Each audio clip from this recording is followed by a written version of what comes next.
The miracle doctor won't be a kept man. My heart belongs ashore. Chapter 481. Kiran and the others followed Wesley into Clearwater Cave. It was an ancient village that maintained its unique charm. If this place were made into a tourist attraction, it would definitely be booming. However, Clearwater Cave was not a tourist attraction. It was just a small village comprised of wooden and stone houses. Inside the village, people still maintained a simple way of life. The sounds of roosters crowing, dogs barking, and livestock moving around made one feel they had entered a secluded paradise.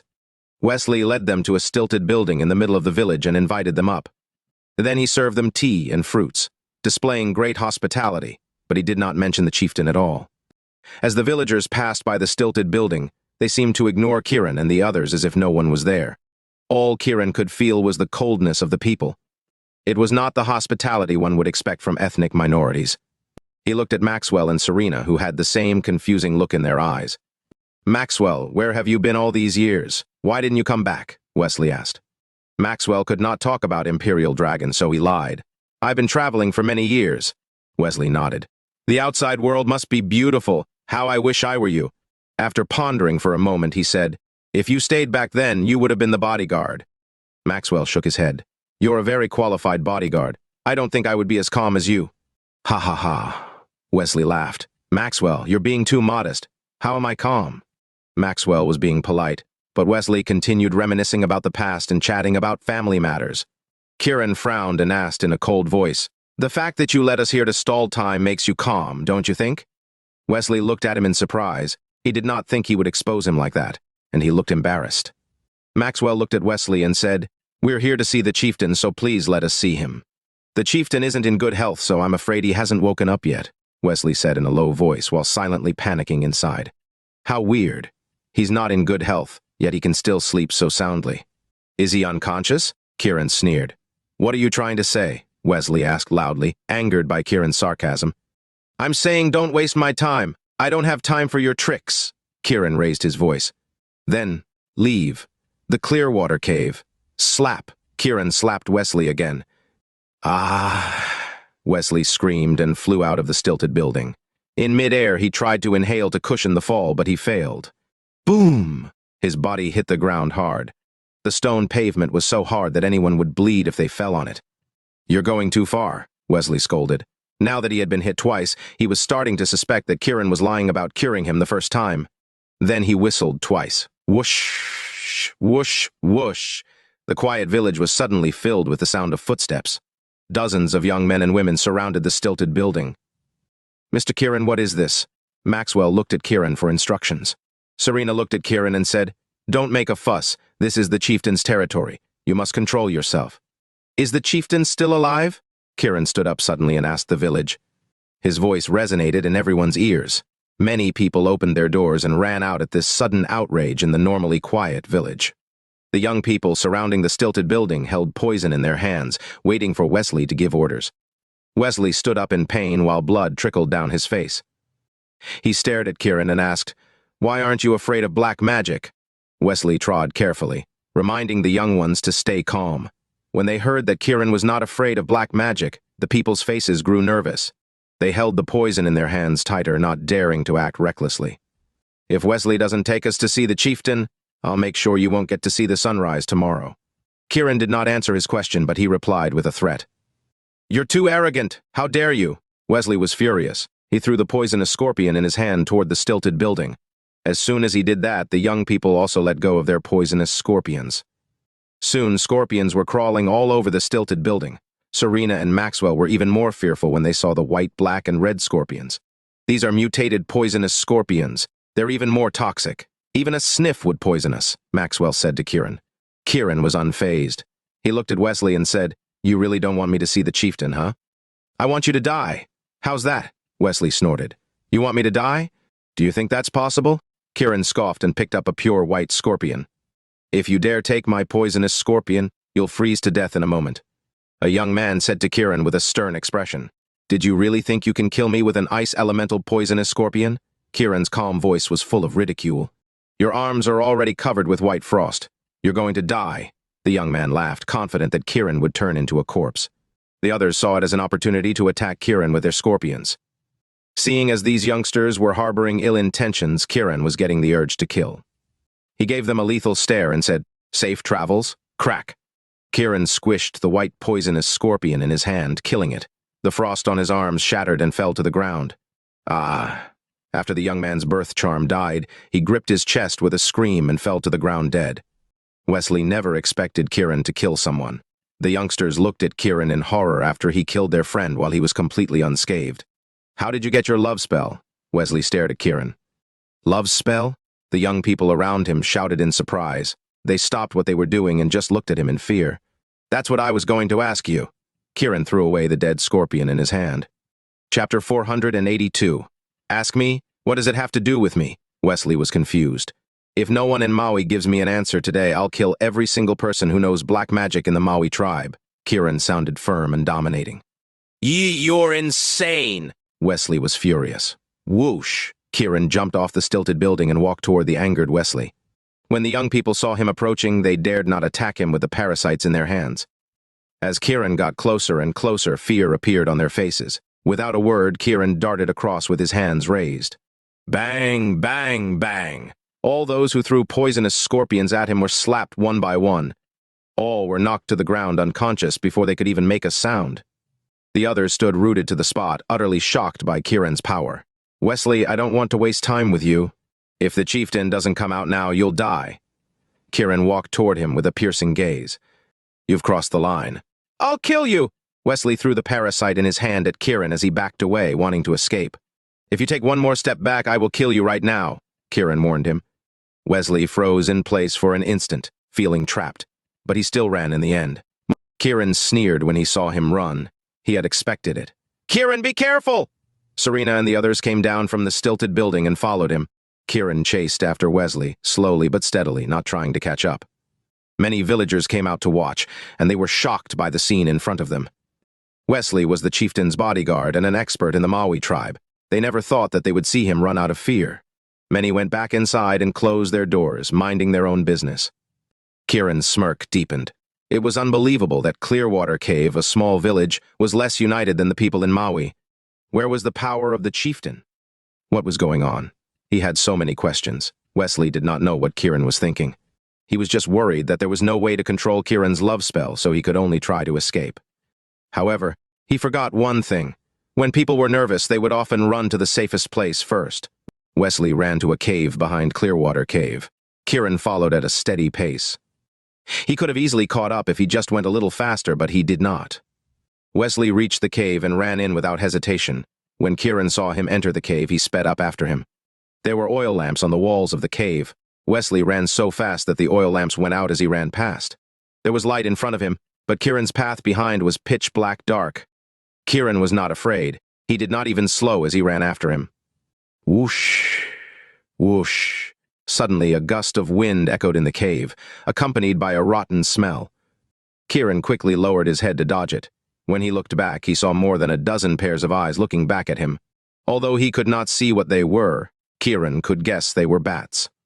However, these bats looked like they were controlled by black magic. Their entire body was covered in poison. Kiran ignored them and continued to move forward. However, those bats flew toward him to attack him. Go to hell! Kiran shouted and shot his inner force at those bats. Bang! Bang! Bang! The attacking bats exploded in the air and turned into dust that scattered in the air.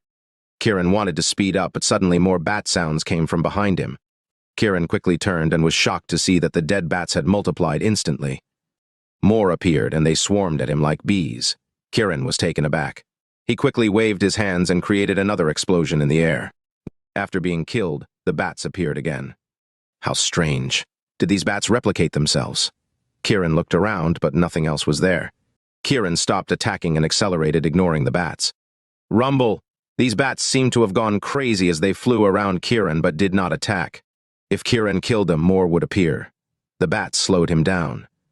Kiran was annoyed, but he was helpless. As he walked further, the cave seemed endless. Wesley had already disappeared without a trace. Kiran was frustrated. He hesitated before taking his phone out to turn on the flashlight. The light was so bright that the bats flying around him immediately fled. Kiran finally got a good look at them. They were tiny, barely 1/3 the size of a normal bat, but there were many of them. They were stuck, densely packed on the cave wall because of the light, and the sight of them gave him goosebumps. Kiran looked around and was surprised to see that he had been going in circles, which explained why the cave felt endless. The bats were distracting him and interfering with his perception. Kiran was annoyed. He searched inside the cave, but there was nothing except bats. How did these bats survive? Did they eat each other? Kiran looked doubtful. Squeak, squeak! Suddenly, the bat in front of him moved and made a sound. Kiran walked over and felt a breeze coming from that side. It smelled faintly of flowers.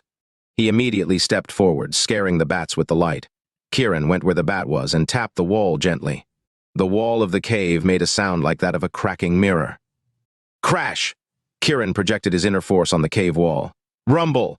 With the sound of broken glass, the cave wall crumbled. Woo! The fragrance in the wind was more intense now. Squeak! The bats began flying around like crazy, screaming in fear. Kiran looked up and saw bright red flowers inside. They were blindingly red, beautiful, and enchanting. The red flowers shocked Kiran. The words devil's flower came to mind. They were the devil's flowers that were written in books, but rumored to have disappeared a long time ago. In the books, it said that it was hard to find even one plant, but here, in front of him, there was a whole field of them. It was a miracle. The devil's flower was basically a devil in the human world. Wherever this flower bloomed, all life would die. Splat! The bats behind Kiran began to fall onto the ground and die without signs of struggling. Kiran had an understanding of the poisonous nature of the legendary devil's flower, but he was wondering why nothing was happening to him. He walked toward the bright red devil's flower. Little did he know, Yvonne had just arrived, and she immediately spat out blood. Chapter 483. Yvonne's already pale face got even paler, like a sheet of paper. She quickly took her phone and called Kiran. Surprisingly, Kiran's phone still had a signal. He quickly answered. What is it? Don't go near the devil's flower or we'll die. Yvonne's voice was weak. We'll die? There's nothing wrong with me right now. Kiran was puzzled. He can't do it anymore. If you continue, I'm going to... Cough, cough. Patooey! Yvonne spat out another mouthful of blood. Kiran knew that she was not lying. He thought of Lillian and quickly backed away. I've backed off. Are you feeling any better? Yes, I feel much better. Yvonne regained some strength, but she still felt extremely weak. I'm in Clearwater Cave. Where are you? Yvonne asked. I chased Wesley into a cave. I don't know where I am right now. Many bats were blocking me earlier, and now there's the devil's flower in front of me. Just stay where you are and wait for me. I'll come find you. Yvonne hung up. Kiran stayed away from the devil's flower, thinking that Yvonne would be able to find him because of the love spell. Then he called Lillian. After 2 rings, she answered, You're back. No, I saw the devil's flower in Maui. I'm fine, but Yvonne vomited blood. What's going on? Kiran did not ask if Lillian experienced the same. I'm fine, Lillian said directly. That's strange, Kiran muttered. Lillian frowned in confusion. Yvonne will be here soon, so I'll find out then, said Kiran. Make sure she doesn't die now, Lillian reminded. I know, Kiran responded helplessly. We're just pawns being used. We're innocent. After Lillian finished speaking, she hung up. Kiran listened to the dial tone while anger toward the manipulator surged in him. He turned off his phone's flashlight, sat down, and waited. Half an hour later, Yvonne came in with a flashlight. With the guidance of the fate spell, she found him with minimal effort. Kiran had mixed feelings when he saw the black dirt, red blood, and green grass on her white jacket.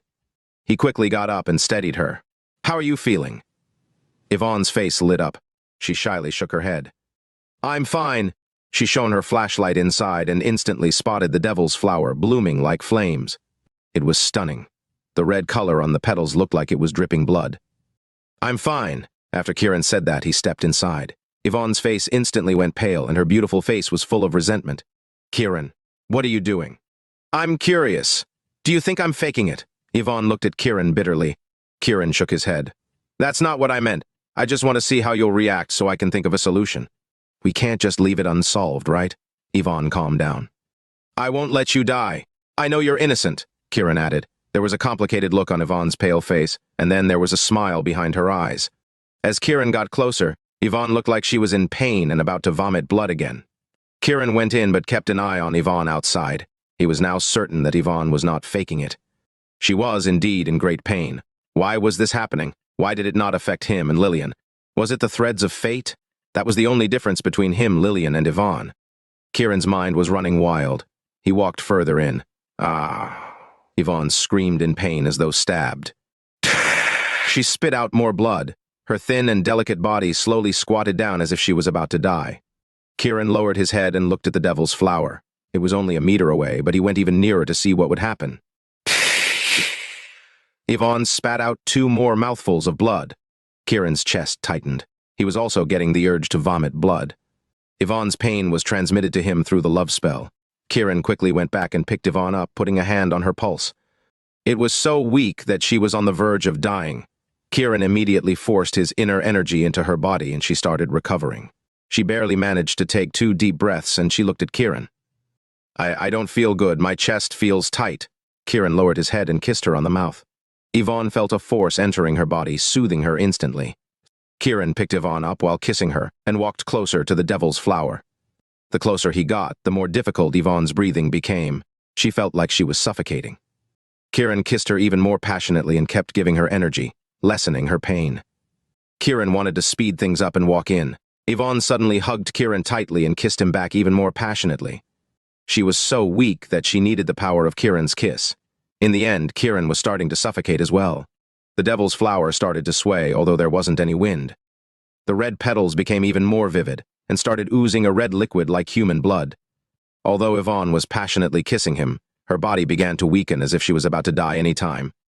Kiran thought that something was wrong, so he quickly grabbed a flower and ran out. When he got outside, his breath got much more stable, and Yvonne loosened her grip, seemingly regaining some of her strength. After Kiran projected some energy into her, Yvonne returned to normal. However, her face was still drained of blood.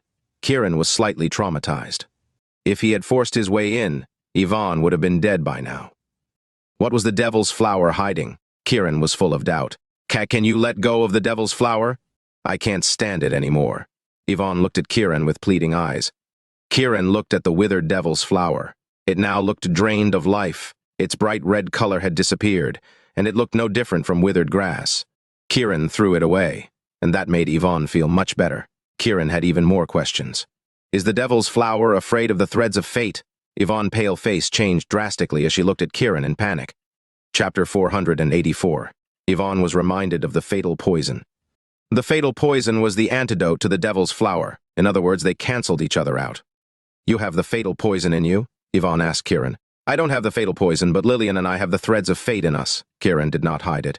Yvonne's face dimmed instantly as a complex look appeared on her face. No wonder. What do you mean? The devil's flower and the fatal poison counteract each other, which means that the threads of fate in your and Lillian's body contain fatal poison. That's why nothing happens to you when you get close to the devil's flower. You don't have it? Kiran asked. If I did, would I be vomiting blood? Yvonne's expression sank. In their eyes, you two are the real couple. You're the couple they want. I'm the redundant one. Kiran was at a loss for words, looking at Yvonne's resentful face. He knew very well that Lillian was not the one he wanted to be with. He only had one woman in his heart snow. What kind of love spell are we under? Kiran asked Yvonne. You're a doctor. Even if you don't practice black magic, don't you know the symbiosis between the devil's flower and the fatal poison? Kiran furrowed his brows. A terrifying thought crossed his mind. The zombie spell. Could it be that they refined the love spell from the zombie spell? Disgusting! He recalled the maggot-looking parasites squirming around in Barak's house. It was not a pretty sight. There's something I forgot to mention. What is it? Kiran quickly looked at her. The devil's flower resurrected Qasim, and he opened up Fiona's grave, Yvonne said. What? Kiran was livid. Yvonne nodded as she struggled to adjust her posture. She took out the vase and said, when he opened Fiona's coffin, the dummy inside shattered. Inside was this vase full of fatal poison. Inside Fiona's coffin? Kiran took it. Yes, I smelled it, and it's the fatal poison. Yvonne looked at Kiran with bright eyes, waiting for him to decide. Kiran pondered for a moment. He opened the cork and took a breath. It did not affect him at all. He held the vase and fell into deep thought. Yvonne looked at him and said, if you want to try it, just do it. If you're worried, I can try it first. Kiran looked at her. You read my mind? Yvonne nodded and stared into the darkness. I know you only have snow in your heart, but no one knows what this fatal poison is like. If it fails, it'll hurt Snow. Kiran was surprised. He held the vase without saying a word. He really wanted to plant the fatal poison in Snow, hoping that she would have the threads of fate like him. If he could free himself from the love spell, he could be with Snow. However, the risk was too big. He was only thinking about it, but Yvonne said his thoughts out loud, which was like a wake-up call for him. "Is there any other way?" Kiran asked. "I don't know yet, but since we're here, we should ask the Chieftain. He's the one who cultivated the zombie spell and love spell. Not to mention, the devil's flower is forbidden, so it's strange that it grows here and in Barak's house," Yvonne said. "Is something wrong with the Chieftain? Wesley is acting weird." Yvonne shook her head. "I'm not sure. I only come back once a year, and it's been almost a year since I last came." "Let's go out and have a look." Kiran picked her up. "I can go by myself." Yvonne wanted to get down, but Kiran still carried her. In the end, Yvonne was still a woman. She vomited blood and got hurt, so she was in bad shape. She was probably feeling even worse after being weakened by the devil's flower just now. However, there was something on Kiran's mind that he did not say out loud. If the zombie spell could parasitize the devil's flower, why was Yvonne poisoned? Could it be that the zombie spell was cultivated together with something else to create the dual female love spell? He was even more in disbelief. Yvonne used a flashlight to illuminate the path ahead, so they got out quickly. Along the way, they saw many dead bats with shriveled carcasses. Even the breeze caused by their footsteps as they walked past could break the carcasses. They both got out and looked around, confirming that they were on the east side of the Clearwater Cave. They went down the mountain and returned to the village. The whole village was quiet, as if deserted. Maxwell, Serena, and Aurora had all disappeared. Kiran called out Serena's name, but no one answered. "It's so quiet. Something seems off." Yvonne looked at Kiran. Kiran frowned and looked around the village. "Do you come here every time you come back?" "Of course. I'm the saintess after all, so I have to see the Chieftain." Yvonne frowned and looked around. "Was Clearwater Cave always like this?" "No! This place used to be lively and the villagers were happy. They loved singing and dancing," Yvonne recalled. Kiran was confused. "Did Wesley do something to the Chieftain?" Yvonne shook her head. "I don't know. Let's go see the Chieftain first." Kiran motioned to Yvonne to show him where. Yvonne pointed north and said, "This way." Kiran carried her and walked in that direction. It was eerily quiet along the way. There was not even the sound of roosters or dogs. The chickens and dogs that they saw along the way did not make any sound, as if they were mute. The entire Clearwater Cave looked dead.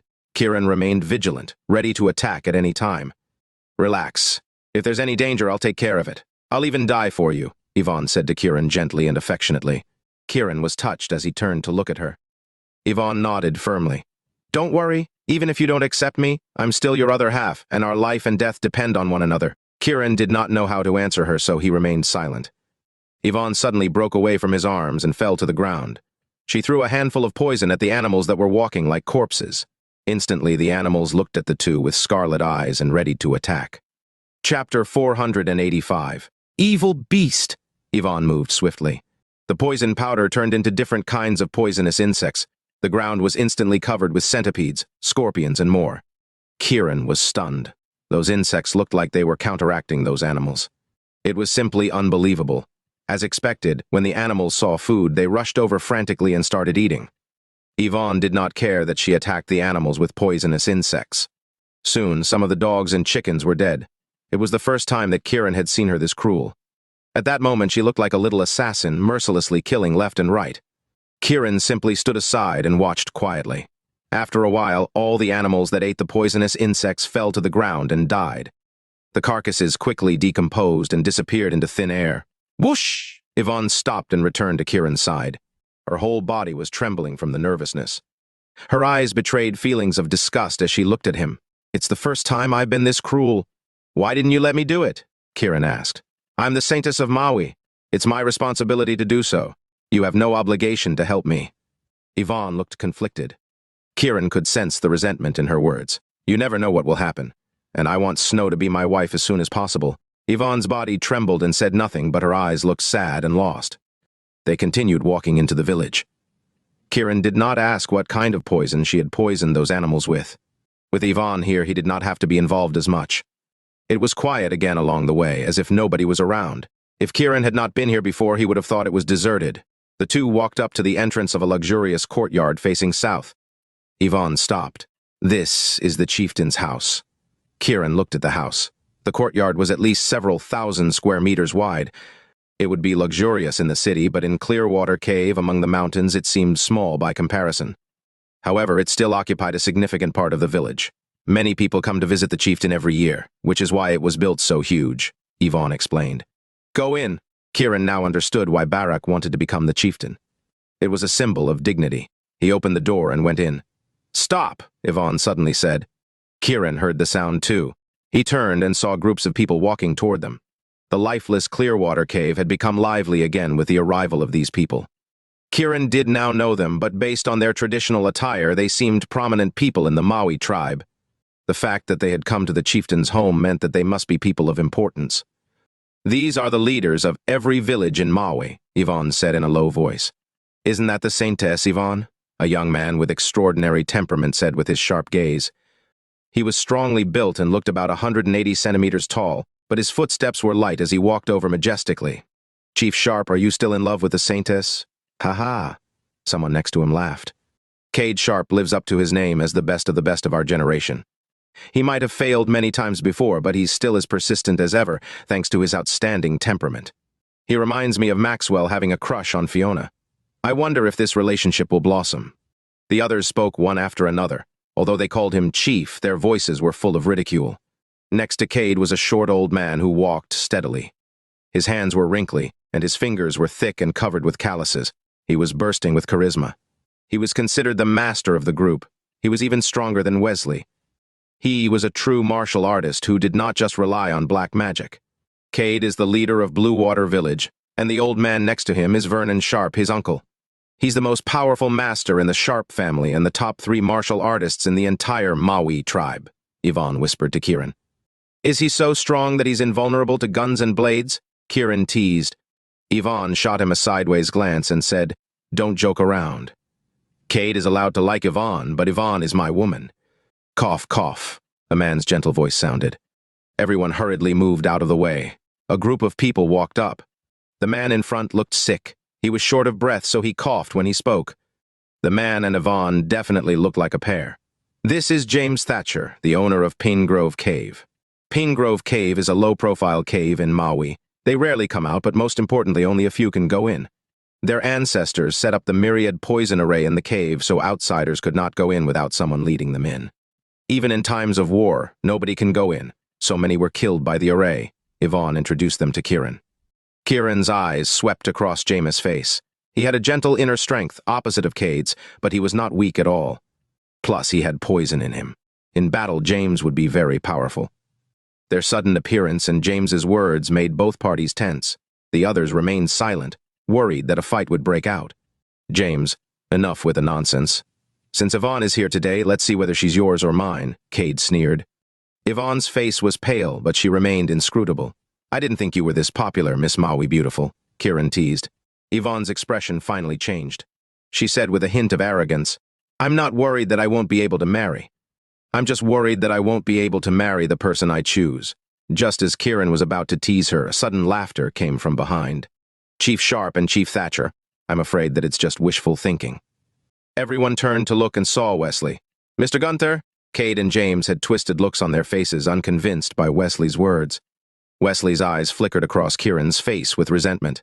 That man planted a love spell in Saintess Yvonne. Saintess Yvonne is his woman. "What?" everyone exclaimed. Cade and James's faces turned cold as they stepped forward to look at Kiran with hatred and anger. Chapter 486. "Young man, who are you?" Cade barked. "Yvonne's man," Kiran replied calmly and pulled Yvonne into his arms. "Did you like our kiss just now?" His voice was soft and full of fondness. At that moment, both of them looked just like a couple. Everyone was astounded. "You're just asking for trouble," James scoffed softly yet coldly. Everyone else fell silent, bewildered by the situation. They had come here upon receiving Barak's notification, but they had no idea what it was for. Of course, they did not know that Barak was already dead either. However, they knew Kiran's intimate interaction with Yvonne was bound to make Cade and James see red and lash out. "You're not one of us," Cade glared at Kiran. "Casting spells is no easy feat, not to mention casting a love spell. I have to say I'm impressed." James leveled a steely look at him too. "Impressed? Are y'all too dumb or am I too strong?" Kiran snickered and glanced at Wesley. "Mr. Gunther, you ran away like a scared dog just now, so why are you back again?" "Where are my friends?" Wesley seethed at the insult but held himself back. "They're perfectly fine under my care." He turned to a building in the courtyard. "Bring them out." The door opened and out came Maxwell with Serena and Aurora. All 3 of them hurried over completely unscathed. When Maxwell caught sight of Kiran, he called out, "Mr. Kiran! Kiran!" Serena rushed up to him and clung to his arm. Well, well, isn't this Maxwell? We haven't seen each other in decades, and now you're bowing down to a youngster? Aren't you ashamed of yourself? Vernon eyed Maxwell scornfully. Maxwell flushed indignantly, but he maintained a polite front and said as calmly as possible, "Vernon, my brother, how have you been?" "I'm not your brother," Vernon snorted. "You don't deserve to be my brother." Maxwell's face darkened. First, he had been insulted, and now his gesture of goodwill had been denied. "Come on, Fiona's already dead. There's no point fighting over her anymore." Wesley laughed and pointed at Serena. "This is Fiona's apprentice, who's also this young man's wife now." Boom. His words descended upon the crowd like a bombshell. Vernon and Maxwell's rivalry over Fiona was already chaotic enough, but now Fiona's apprentice was here too, which complicated things further. Most importantly, she and Saintess Yvonne were in love with the same man. This was shocking news. "I'm just telling you what I know. Don't read too much into it." When Wesley saw the rage on everyone's faces, he added quickly to absolve himself of any blame. "There's something else you haven't told everyone." Kiran smiled. "What?" Wesley glanced at Aurora. "About her being Fiona's niece?" Kiran shook his head. "No, about my identity." "What identity?" Cade demanded frostily. "My father was the person who Saintess Fiona had secretly loved her whole life." Kiran's tone was as calm as still water, yet full of haughtiness. "Ha! You really think we Maui people are pushovers?" Vernon snorted, his face stony. "You tell him, Uncle Vernon. As Maui people, we must preserve our pride, unlike some people who let themselves become lowly servants." James subtly fanned the flames. Being a formidable fighter, Vernon had always looked at black magic users and thought himself better than everyone else. Now that everyone knew Kiran wielded a love spell, many were afraid to step forward. Although Vernon knew James was harboring impure intentions, he glowered at Kiran menacingly, ready to deal him a fatal blow. There was a sinister glint in Wesley's eyes. "If you take action, Vernon, you'll be helping our people win back our dignity." Infuriated by his behavior, Yvonne glared at him coldly. "What are you implying, Mr. Gunther? Are you trying to stir up more trouble?" "Saintess Yvonne, I'm just worried that you'll end up following in Saintess Fiona's footsteps. If that happens, our tribe will be disgraced and become the target of public scorn, and Maui's future will also be lost. I'm afraid I have no choice." Despite Wesley's concerned tone, the baleful and scheming look in his eyes was unmistakable. "Oh, I don't think you're worried at all, though. Why exactly are you sowing discord, and why did you gather everyone here?" Yvonne was fairly composed. "I'm afraid you've misunderstood me. I was just as surprised to see them here." After a pause, Wesley continued, "Was what I said just now not the truth, Saintess Yvonne?" Yvonne was taken aback to learn that Wesley was not the one who had summoned the crowd here. It made sense, actually. Even if he had disseminated the information, he could not possibly have returned so soon. She frowned in deep thought. "I received the news from Barak Ali," said Cade. "Me too," said James. "So did we," the others echoed. "The news was from Barak Ali?" Maxwell blurted out and hurriedly looked at Kiran. Remembering that Barak's soul had been manipulated, Kiran immediately looked at Wesley, only to find that his expression was just as curious. "Where is he?" Cade glanced around searchingly. "I killed him," Kiran answered loudly. "You killed Barak Ali?" everyone exclaimed in disbelief. Barak cast a zombie love spell and colluded with ninjas from Solara to kill the Maui people. "He deserved to die," Maxwell explained. "Nonsense," Vernon snapped. "Maxwell, are you lying for this young man because you've joined him in his evil doing?" "Maxwell is telling the truth," Yvonne jumped in. "So what if there's no good reason? I killed Barak, and that's that." Kiran's gaze swept over the crowd loftily. "Saintess Yvonne, are you a member of the Maui tribe, or are you this bastard's woman?" Suppressing his ecstasy, Wesley demanded with a livid expression. "Yvonne, I hope you can come to your senses and stop making foolish mistakes," Cade warned scornfully. "Let's cut the bullshit. Let me ask you, punk, why did you kill Barak?" James's tone was so icy that it made everyone's skin crawl. All heads turned to Kiran in anticipation of his answer, ready to kill him if it displeased them. Yvonne furrowed her brow as she tried to think of a reason. Nearby, a frantic Serena stepped forward anxiously. Kiran stopped her. "Serena, this is my problem to deal with. You don't have to stand up for me." Chapter. Serena looked anxiously at Kiran and opened her mouth to speak, but Yvonne held her back. Serena's face was full of worry, but she said nothing in the end, knowing that even snow could not stop Kiran at this moment. Kiran turned to James. "Barak Ali deserved to die for abusing his wealth, for practicing forbidden spells, and for persecuting the people of the Maui tribe." Serena squeezed her eyes shut in distress. Even though what Kiran said was true, it was a bad idea to provoke them. Most importantly, he deserved to die for attempting to dig up Saintess Fiona's grave and abandoning his conscience. Kiran's words plunged the place into silence. Everyone glanced at James and Cade, almost certain that Kiran would not be able to leave today. Serena was at a loss for what to do. Kiran was always so arrogant and hot-tempered. He was blatantly ignoring the crisis before him. Even if these people were eliminated, the web of forces and stakes involved behind the scene in Maui was far too complicated and could spell a lot of trouble. "Then, you'll pay for Barak's life with yours," James declared domineeringly. Pay for his life with mine? His adamant support for Barak made Kiran snort. "Who do you think you are? You really think you're all that? Stop daydreaming." Kiran's chain of demanding questions immediately stunned everyone. Was he a fool? If he was trying to talk tough, he had gone overboard. James was no ordinary person. How dare Kiran talk to him like that? James was dumbfounded as well.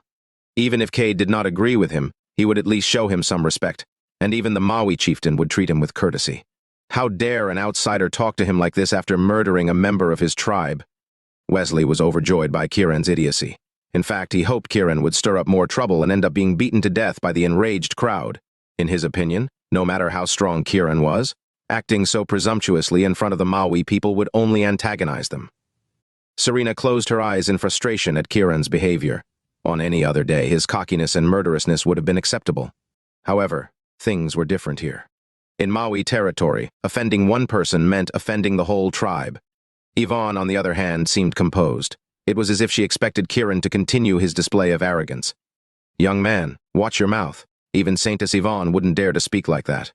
Cade stepped forward and rebuked Kiran on behalf of James. In contrast with the fragile and sickly James, Cade was far more handsome and charismatic, which made everything he uttered more convincing and respectable. "Oh, really?" Chuckling, Kiran slid his gaze to Yvonne. "Honey, are you scared of them?" The nickname slipped out his mouth naturally, and contempt was written all over his face. Although Yvonne knew he was only calling her honey to annoy them, she could not help being impressed by his boldness. Smiling, she shook her head to indicate that she was not afraid. "Know your place, Kiran York. Do you know you're challenging the Maui tribe's dignity?" Wesley finally found the opportunity to jump in and chastise him. "Dignity? What's that?" Kiran sneered at him. "Did dignity matter to you when you were running for your life like a wretched dog? You, of all people, have no right to talk to me about dignity." Domineering, imperious, assertive, that was what everyone felt. He had humiliated Pangrove Cave's owner, Blue Water Village's leader, and even the chieftain's bodyguard in front of the entire Maui tribe. These people were the face of Maui as well as prominent figures in the tribe. Even Wesley represented the chieftain to a certain extent. Any one of them possessed unattainable status and remarkable influence over Maui. However, Kiran had mocked them without restraint. Chapter 488. "Incredible! It's been ages since anyone in Maui had the nerve to talk to me like that." Wesley barked out a laugh. James snorted. "Kiran York, you've truly astounded us with your arrogance and ignorance." Vernon strode up to Kiran and fixed him with a blazing stare. "Tell me, who or what do you rely on?" Cade shifted his attention to Yvonne and said in a peremptory tone, "Is it Yvonne?" Their collective fury boosted Wesley's confidence significantly. He believed Kiran's cocksure attitude was due to the love spell, which rendered him immune from other spells. "If it's Yvonne you rely on, let me remind you that you're in Maui territory and the chieftain's the one who rules this place." Kiran curled his lip and shook his head. "My fists are what I rely on." Fists. Kiran's statement instantly triggered everyone's rage. James stormed up to him. "Kiran York, how dare you speak so insolently in front of the chieftain's bodyguard?" Kiran merely snickered. James swung round to Wesley. "Leave this young imbecile to me." His outburst made his breath stutter and he coughed twice before looking at Yvonne. "I'll show him what it means to be a knight in shining armor." Cade was disgruntled, but he forced a smile. "Sure. Otherwise, letting my uncle deal with small fry like him would be no different than crushing an ant." James was nettled by his words, but he suppressed his anger. Ultimately, his purpose was to conquer Yvonne. "Don't think you're so awesome just because you have a love spell, punk. I can still kill you." "Will Yvonne die?" Kiran asked curiously. "I can prevent her from dying," James declared confidently. "You can?" "That's impossible," Yvonne hurriedly piped up. "You'll find out whether it's possible or not when I send you to the afterlife." James was even more infuriated by Yvonne's lack of faith. Kiran was thrilled to hear that there was hope of undoing the spell, but he sneered and shook his head to convey his disbelief and disdain. "Damn it, you really want to die so bad, huh? In that case, I'll grant your wish," James roared. Kiran remained indifferent. Fuming, James marched up to him with a cruel smile. A relationship won't work if it's one-sided, you know. Kiran shook his head. James was on the verge of exploding. I won't let your family ruin another generation of our saintesses. Today we'll settle this score once and for all. He placed his hands behind his back with newfound confidence. Despite the love spell's effect on Kiran, he believed he could take out Kiran easily with his own black magic. You talk too much. Just bring it on, will you? Said Kiran impatiently. Well, aren't you a wild one? I used to think I was wild enough, but I never thought I'd meet someone wilder than me. James smirked at him. I'm wild because I have assets to back me up, but you have nothing. Today I'll show you that your puny love spell means nothing in Maui. A commoner like you has never seen the likes of true, omnipotent black magic. James's Pingrove Cave was known for its unique practice of black magic in Maui. This was why Pingrove Cave and James himself could stand tall and proud. In his eyes, Kiran was bound to meet a torturous fate. The love spell was hardly a threat to him. He puffed out his chest. When it comes to black magic, no one has ever dared claim superiority over Pingrove Cave. I don't know where you got the gall to rely on a love spell, but today, I'll show you power like you've never seen before. A dirtbag like you can never be worthy of Saintess Yvonne, so I'll send you to hell right now. Bellowing, he charged. Chapter 489. In James's eyes, Kiran was just a stupid outsider who relied on the black magic immunity the love spell granted him. By provoking him again and again, Kiran was digging his own grave. The others also regarded Kiran pitifully, anticipating his death. There was scorn in their eyes as they remembered his proud declaration about his fists. He was just a brazen idiot who refused to back down until grim reality stared him in the eye. Soon he was about to witness what true strength was. Only then would he come to terms with his weakness and mindless pride. What an absolute fool he was to think he could exploit the love spell and the Saintess's identity for his pompous behavior. Cade could not help but sigh inwardly. James was the only one who could take on the love spell. No one else could do it. Wesley was, undoubtedly, the person happiest with the way things had turned out. He was certain that Kiran would soon make a clown out of himself, begging for mercy on his knees and paying for his arrogance. Leaping up, James clapped his hands and sent forth a gust of cold air from his blackened palms. Everyone was astonished. Indeed, Pingrove Cave's black magic was different from the common run. While many others summoned magic from outside the body, he had already integrated the magic into his body and was able to use it freely. In that sense, it became clear why he was always sick, because the darkness was already part of him. The spectators were already looking forward to Kiran's demise at the hands of James. James, however, did not plan to kill Kiran right away, for he felt that would be doing Kiran a favor. He wanted Kiran to experience torture worse than death. Cower in fright, you. Smack. Like lightning, a palm materialized before him. He tried to dodge, but it was too late. The palm was so close he could even see the lines on it clearly. His words were interrupted by a loud slap as the hand collided heavily with his cheek. The impact sent him sprawling onto the ground and deformed his face. Party! Blood spurted out from his mouth. He collapsed, barely breathing. Now, tell me how I can get rid of the love spell. Kiran placed his foot on James's head. Silence fell over the crowd. Everyone was stunned. Just now, they only thought Kiran had been bragging about his fists. They thought he was only resistant to black magic because of the love spell. To be exact, it was because of Yvonne that he dared to be so impudent. The rest of them may not be able to do anything against him, but James was different. Pingrove Cave had its own methods, which should be able to restrain the love spell. Therefore, they had been brimming with expectation. Unfortunately for them, Kiran was stronger. No one could believe that it was James who was lying face down in the dirt. Kiran should be the one trampled under James's foot. However, he had knocked James, the owner of Pingrove Cave, to the ground with a single slap, which meant his strength must have been overwhelming. Most importantly, he was not afraid of black magic. James lay on the ground, his pride more injured than anything. He should have been the one stepping on Kiran's head and deciding his fate. The fact that a foreigner was insusceptible to black magic completely boggled his mind. He had imagined that Kiran was an ant that he could easily crush under his shoe. Now, however, he was the one who was going to die. Instead, the ant had turned into a god, while the person who used to be venerated as a god by many had been reduced to an ant. Kiran was immune to black magic and had sent him flying with a single slap. He did not even get the chance to fight back. The reality was just too unbelievable and shocking for him. He had always desired Yvonne and had already regarded her as his possession, but at this moment he could not even retaliate against one hit from his opponent. Maxwell was astounded as well. He knew Kiran was powerful, but he had not expected him to subdue James in the blink of an eye. It was like a bolt from the blue. It seemed that Kiran was on the warpath. James, has your illness made you weak? Cade asked in surprise. James was already seething with humiliation, and the question only colored his ashen face a furious red. Today, he had lost all of the dignity and prestige he had garnered for Pingrove Cave in front of the Maui tribe's most prominent figures. James Thatcher, how do I undo the love spell? Ignoring everyone's reactions, Kiran demanded. You want to undo the love spell?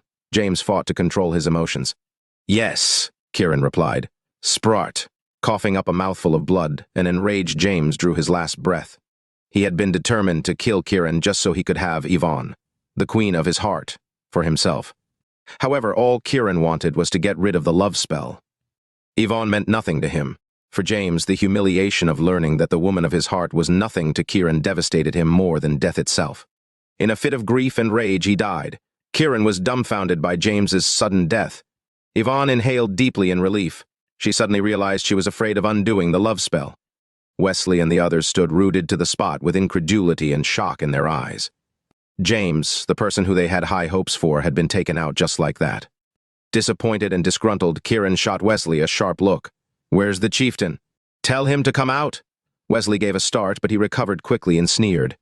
So, you really are strong. No wonder you're so confident about meeting the chieftain. He turned to Vernon. I made a mistake, Vernon. I didn't think he was such a formidable fighter. By striking James to the ground with one slap, Kiran had proven the might of his fists. James was far from weak, and he had black magic to boost him too, so it was surprising that Kiran had defeated him in one move. It's true that he's not weak. In fact, he might give me a run for my money, Vernon said loftily. Despite his approval of Kiran's strength, he clearly did not take the latter seriously and still thought of him as inferior.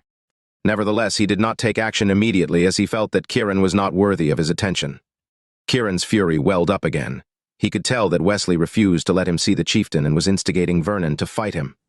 Vernon, however, was delighted by his anger. He longed to attack Kiran, but he feigned indifference. He felt that it would be beneath his status to do so, and he was afraid it would seem to others that he was still hung up on Fiona. Therefore, he was more than happy to let Kiran make the first move. He said calmly, Yvonne, how do you think we should solve this? If you have questions, ask me, Kiran cut in brusquely. Once again, the atmosphere grew thick with tension and hostility. Chapter. Young man, I know you worked hard to reach your current level, so I advise you to be prudent and keep a low profile. Vernon's tone was patronizing. If you're going to preach, do it to Cade. What makes you think you can tell me what to do? Kiran retorted. Vernon's face darkened. Cade opened his mouth to speak, but his uncle stopped him with a sneer.